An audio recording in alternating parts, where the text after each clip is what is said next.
Hi, welcome back to our channel. ఈరోజు శ్రీరామనవమి పండుగ సందర్భంగా శ్రీ సీతారాముల కళ్యాణ మహోత్సవములు అంగరంగ వైభవంగా జరుగుతున్నాయి. అయితే ఈ విజువల్స్లో కనిపిస్తున్నవి ఎక్కడంటే అమ్మపల్లిలో ఉన్నటువంటి శ్రీ సీతారామచంద్ర స్వామి దేవాలయంలో అన్నమాట. ఇక్కడ ఏర్పాట్లు అయితే భారీగా చేశారనే చెప్పుకోవచ్చు. భక్తుల కోసం క్యూ లైన్లు అలాగే టెంటలు భారీ ఎత్తున కట్టారు.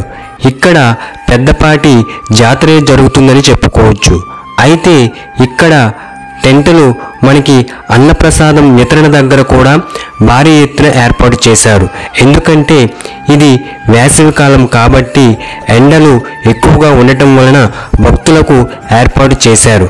అంతేకాకుండా ఇక్కడ మనకి క్యూ లైన్లో ఉన్నటువంటి భక్తులకు నీరు సరఫరా అలాగే అక్కడక్కడ ఎయిర్ కూలర్స్ని కూడా ఏర్పాటు చేశారు. భక్తులు ఆ సీతారాముల దర్శనం కోసం చుట్టుప్రక్కల గ్రామాల నుంచే కాకుండా సుదూర ప్రాంతాల నుంచి కూడా ఎక్కువ సంఖ్యలో భక్తులు రావడం అయితే జరిగింది.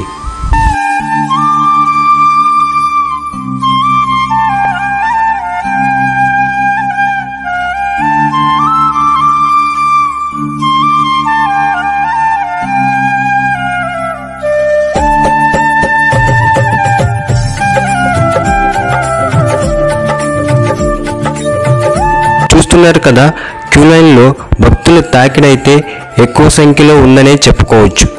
అయితే మనకిది అయోధ్యలో ఆ శ్రీరాముని ప్రాణప్రతిష్ఠ ఈ సంవత్సరంలో జరిగింది.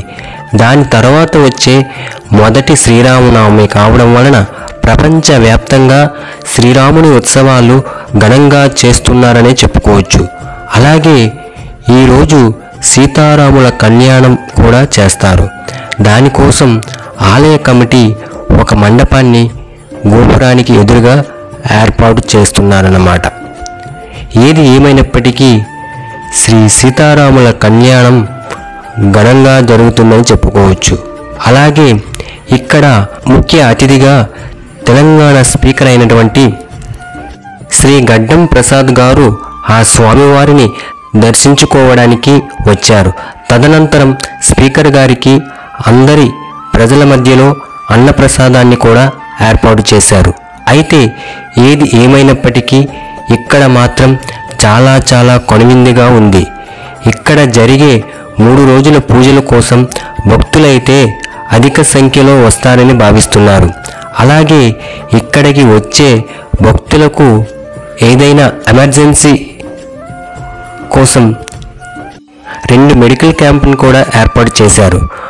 ఫైనల్గా ఆ సీతారాముల దర్శనం చేసుకొని అన్నప్రసాదం తీసుకొని దేవుని అక్షంతలు మన శిరస్సుపై వేసుకొని ఆ దేవుని ఆశీస్సులు మనపై ఉండాలని కోరుకుందాం. Jai Shriram. Thank you so much.